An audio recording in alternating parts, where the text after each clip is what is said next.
¿Opina usted que el uso de tecnología sin regulación para vigilar y controlar las manifestaciones sociales representan una amenaza para los derechos humanos? ¿Por qué? ¿Ha escuchado o tenía conocimiento del sistema multibiométrico, biométrico facial, palmar y dactilar llamado ABIS, que busca individualizar el crimen a través de la identificación de personas en videos e imágenes? ¿Qué piensa acerca de esto? ¿Sabía que en Colombia la policía no está autorizada para revisar los celulares de las personas durante las requisas ni en cualquier otro contexto? Uno de los grandes retos que vivimos en la sociedad actual tiene que ver con las transformaciones tecnológicas, en particular el uso de estas aplicaciones para procesos de seguimiento, registro y control de los usuarios. Si bien ya estamos sometidos a una serie de seguimientos en los cuales cualquier interacción que tenemos en los entornos digitales genera una huella, un dato, se ha incrementado el uso de las tecnologías para generar procesos de seguimiento en los marcos de protesta social. Lo hemos visto en China, lo hemos visto en Estados Unidos, lo hemos visto en Colombia, lo hemos visto en todos los lugares del mundo, la utilización y la disputa por el uso de las tecnologías entre aquellos que se manifiestan contra ciertos estados, ciertos gobiernos, versus aquellas empresas que buscan generar monopolios y seguimiento de los usuarios. Este seguimiento, en particular de los manifestantes, se constituye en un campo de discusión sobre la violación de los derechos humanos. En ese sentido, estamos viendo cómo se convierte o se impide o se quitan las garantías para ejercer el derecho al disenso, a la protesta, y por ende este tipo de seguimientos son bastante perjudiciales para la democracia. Es una forma de control en la que sin duda alguna lo que se pone en juego es la posibilidad que tienen los sujetos de manifestarse en el espacio público sin ser seguidos, perseguidos por sus posturas políticas que están defendiendo en la calle. Entonces, desde esa perspectiva, estas formas o estas prácticas de seguimiento son un peligro para el ejercicio de la democracia. Bueno, digamos que no había escuchado mucho sobre el biométrico facial, palmar y dactilar. Trato de entender que es como hacer un señalamiento a las personas mediante datos biométricos, pero digamos que también es como se use. La tecnología precisamente vino como para ayudarnos en muchas cosas, como en casos policiales de asesinatos y todo esto. Entonces, siempre y cuando no vaya en contra o viole algún derecho, creo que la tecnología puede ser muy útil en el futuro, sin necesidad de violentar pues los derechos humanos. Sí, estaba enterada y sabía que la policía no está autorizada a revisar los celulares de las personas, y me parece que al hacer este acto es una práctica pues que atenta contra la intimidad, a la presunción de inocencia, e incluso considero que se está atentando contra la legítima defensa, la cual se aplica para proteger un bien jurídico que para el caso concreto sería el derecho a la intimidad. Bienvenidas, bienvenidos y bienvenides a este tercer episodio de nuestro especial Podcast con K, Pistolas contra Celulares, un informe de Fundación Carisma realizado por Carolina Botero y Juan Pablo Parra, que nos invita a recorrer y a entender desde un análisis crítico las violaciones a los derechos digitales de las personas, como la participación política, la reunión pacífica, la protección de la protesta, la libertad de expresión, de acceso a la información y el derecho a la intimidad, que se vivieron durante el 28 de abril y el 28 de mayo del 2021. Yo soy Angélica Quimbayo y hoy, en compañía de Juan Diego Castañeda, coordinador de la línea de autonomía y dignidad de nuestra fundación, hablaremos sobre el uso de la tecnología al servicio de la vigilancia estatal o cómo usar de la herramienta para controlar la protesta y amenazar los derechos de las personas durante el paro nacional. Gracias por estar con nosotras. El Estado ha usado los avances tecnológicos para controlar y vigilar las manifestaciones sociales, y uno de los problemas más graves que tenemos es que no hay una regulación para limitar los alcances de este tipo de vigilancia. Lo importante de la regulación es controlar el abuso y que no convierta las tecnologías en una amenaza para los derechos de las personas. Nosotros vimos durante el paro nacional el uso de las tecnologías de reconocimiento facial, o como mínimo lo que vimos fue el anuncio del uso de tecnologías de reconocimiento facial y del abuso de las fuerzas de policía en el registro de celulares de las personas. Por la primera parte, Migración Colombia, la Policía y la Registraduría Nacional tienen la capacidad de identificar a las personas, no solamente a través de las huellas digitales, como ya sabemos, sino también a través del uso de fotos o de videos. Y esto porque contrastan las imágenes que tienen o que pueden capturar en la calle con las imágenes que tiene la registraduría de nosotros cuando nos sacamos la tarjeta de identidad o cuando sacamos la cédula.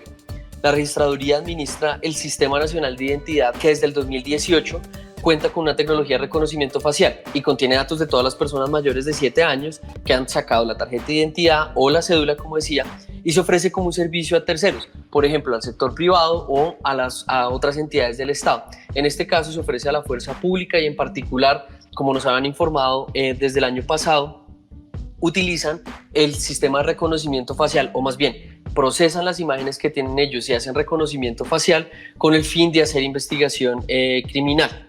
Esto pues no lo informó la Dirección de Investigación Criminal Interpol de la Policía en el 2021, y este sistema en general se llama AVIS, y con este pues no solamente recuperan información biométrica de las huellas digitales, sino también del rostro.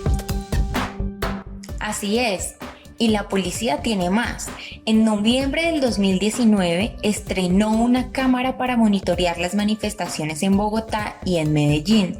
Según varios medios nacionales, las cámaras de alta calidad incorporadas en el helicóptero Halcón de la policía tenían un software que comparaba los rasgos físicos captados con los de las bases de datos del organismo de seguridad, como la Dirección de Investigación Criminal e Interpol, la DIJÍN, y con las bases de datos de la registraduría. Es más, la policía aseguró que estas cámaras se usarían en zonas donde se presentaran alteraciones al orden público como guía para los uniformados en tierra, y claramente se dijo que tenían un alcance de más de 15 metros. Así lo reportó una importante cadena de televisión de Medellín sobre el funcionamiento de la cámara FLIR del helicóptero de la policía en julio del 2019. Así se ve Medellín desde el aire, pero con la cámara FLIR que utiliza el helicóptero Halcón de la Policía Metropolitana. Todo lo que sea visible o esté en movimiento en un rango de 10 kilómetros de distancia es captado por este equipo. Esta cámara detecta, identifica y reconoce.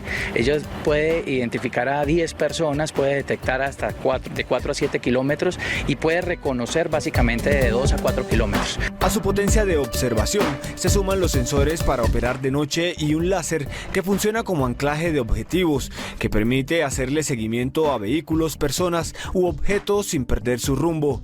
Realmente es una cámara que tiene muy buena potencia, tiene una muy buena definición y además de eso tiene tres sensores que nos da para día una a baja luz y sobre todo en las noches cuando se nos están presentando situaciones especiales en donde hay sitios de poca iluminación. Ella detecta el calor de las personas y con esa detección pues podemos informarles a los policías en tierra para que puedan ellos hacer un verdadero trabajo.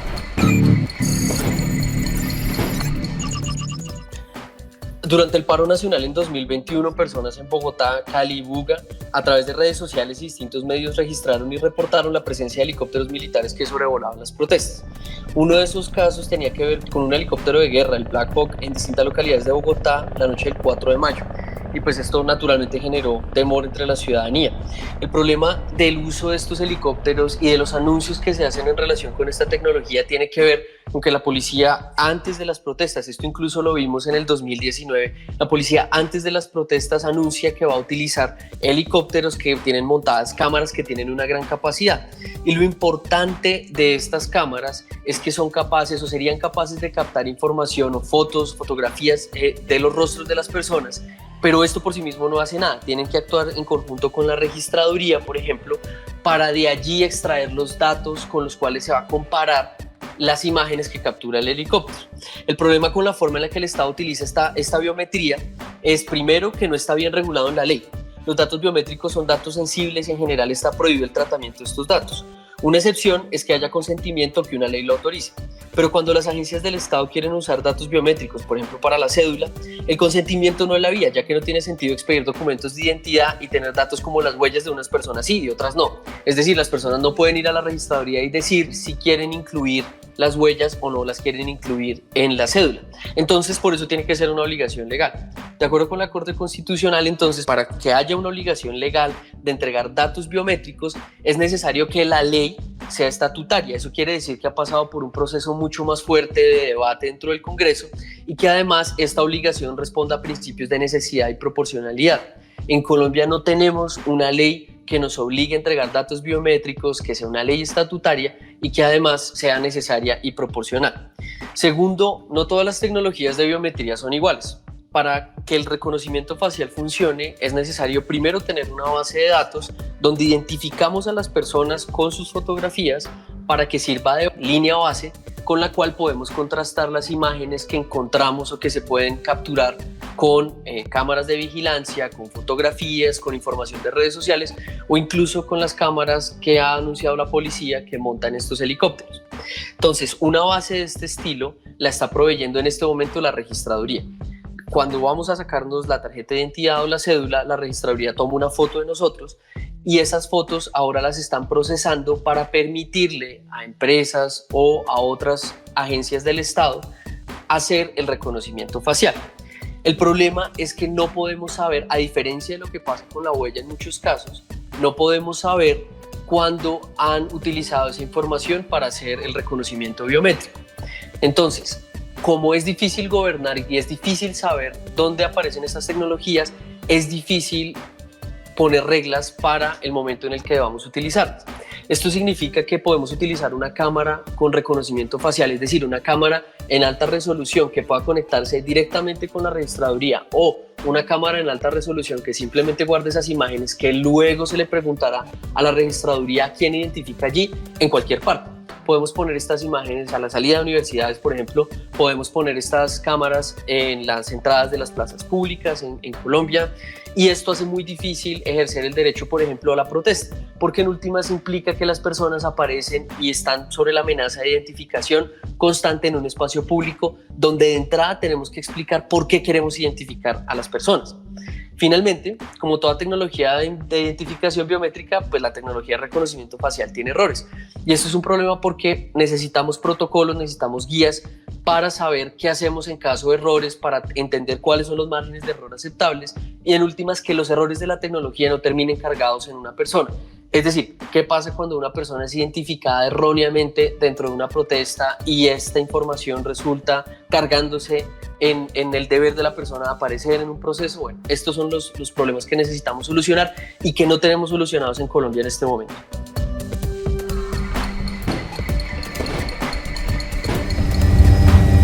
Bueno, y ahora en cuanto al uso de los drones para el control de la protesta social, lo primero que hay que decir es que la policía está equipada con este tipo de tecnología y la usa con frecuencia en distintas zonas del país. En un artículo publicado a propósito del Día de la Protección de Datos Personales, la ONG de Justicia presentó en enero del 2021 algunas alertas sobre el uso de la tecnología de reconocimiento facial y claramente sus riesgos para la protesta pacífica.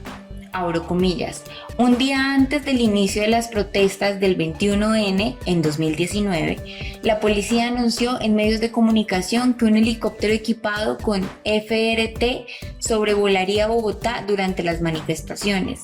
Según las autoridades, el propósito de este despliegue era identificar a las personas manifestantes que causaran violencia. Aparentemente, las cámaras de reconocimiento facial con las que cuenta el helicóptero son capaces de detectar rasgos faciales a una distancia de 15 kilómetros. La policía incluso afirmó que la tecnología era capaz de identificar los rostros que estuvieran cubiertos, cierro comillas. Siendo así, no es nada descabellado pensar que los drones que en ocasiones sobrevuelan las marchas y las aglomeraciones que sucedieron dentro del paro nacional fueran de la fuerza pública. El uso de estos dispositivos sin la debida regulación y sin el debido control pone en riesgo el derecho a la intimidad y afecta el legítimo derecho a la protesta que tiene la ciudadanía, claramente. Pero como con los cortes a internet y la tecnología de reconocimiento facial no hay certeza, dado que no hay una regulación clara sobre la tecnología. No hay controles ni mecanismos de seguimiento que obligan, por ejemplo, a que el Estado no informa de forma periódica sobre estos asuntos, es decir, pues todo queda en especulaciones. Aunque en el 2020 la Corte Suprema de Justicia tuteló el derecho a la protesta de varias personas y ordenó una serie de cambios sobre los protocolos y elementos que puede usar el escuadrón antidisturbios de la policía, la tecnología también fue el gran tema ausente de la sentencia, y esto es muy importante reconocerlo. Hoy la tecnología se usa sin marco jurídico para vigilar las marchas del paro. De hecho, la Defensoría del Pueblo le recomendó a la policía que usara los drones durante la protesta. Bueno, Juan Diego, para continuar con este tercer episodio de nuestra miniserie podcast Pistolas contra Celulares, contémosle a quienes nos están escuchando sobre la requisa de los celulares a las personas durante las protestas. Esta es una práctica común en la que las autoridades vulneran el derecho fundamental a la intimidad, al debido proceso y a la presunción de inocencia. En Colombia la policía no está autorizada para revisar los celulares de las personas, es decir, tomar el celular y revisar los contenidos que tienen, por ejemplo, las fotografías, los chats, los videos que ha grabado una persona, y mucho menos en el contexto de una protesta. El problema es que en Colombia desde el 2011 tenemos una regulación en contra del robo de celulares. Esa regulación, una de las obligaciones que impone es el registrar un número único que trae el celular que se llama email. Entonces, una persona puede mostrar que su celular está registrado y que no es robado a través de marcar un número en el celular y mostrarle a la policía que el número está registrado. Resulta que la policía ha utilizado esta excusa porque desde el 2016 el Código de Policía les permite revisar el email de los celulares. Y la utiliza como una excusa. ¿En qué sentido? Pues que le pide a la persona que muestre que el celular está registrado, pero en vez de dejar que la persona muestre el número, simplemente le toma el celular y opera el celular, le pide que lo desbloquee. Y como vimos y escuchamos mucho en las protestas, muchos agentes de policía tomaban los celulares de las personas, revisaban las fotografías, los videos, revisaban los chats, incluso borraban información. Cuando la policía abusa de esta facultad para revisar el email, en últimas limita y vulnera el derecho a la intimidad de las personas, porque conoce un montón de información que está dentro de nuestro celular que solamente nos concierne a nosotros. Pero además, estos actos son una forma de desestimular y de tomar una retaliación en contra de las personas que protestan, porque ahí grabamos información sobre la protesta misma, por ejemplo, o grabamos información sobre abusos policiales, y en últimas el borrar esta información o el amedrentar a las personas cuando toman esta información es una de las formas en las que limitamos el derecho mismo a protestarnos. En últimas, protestarnos en libertad quiere decir que no tengamos la amenaza de que la policía revise nuestros celulares o revise los dispositivos con los que tomamos información sobre la protesta. La línea entre revisar un celular y verificar el email en medio de una requisa es demasiado tenue en la práctica y pone en riesgo los derechos fundamentales de la ciudadanía.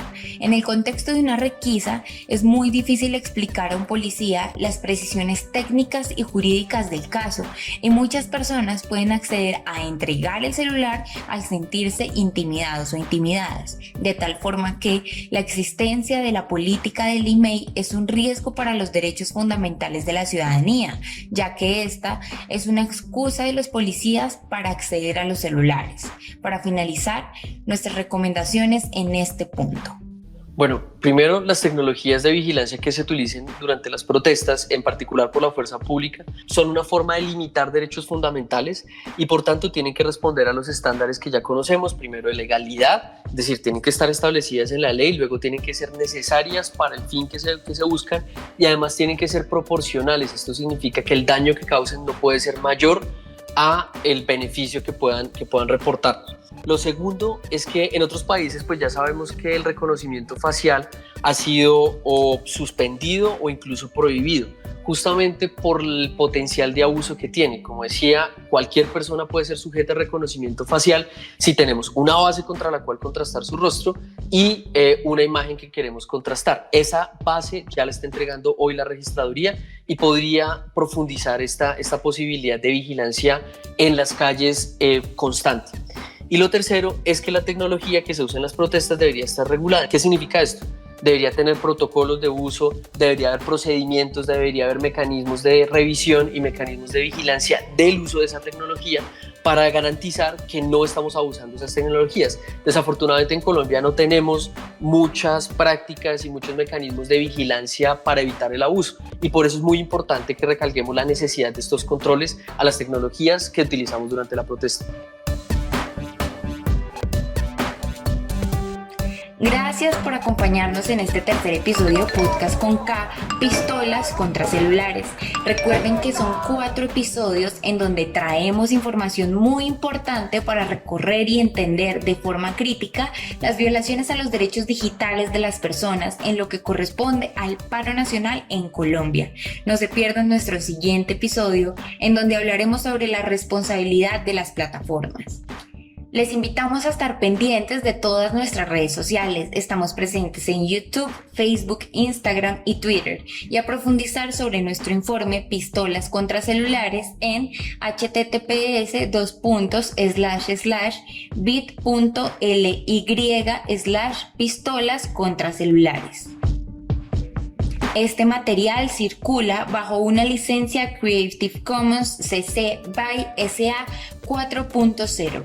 Usted puede remezclar, retocar y crear a partir de esta obra, incluso con fines comerciales, siempre y cuando dé crédito al autor y licencie bajo las mismas condiciones.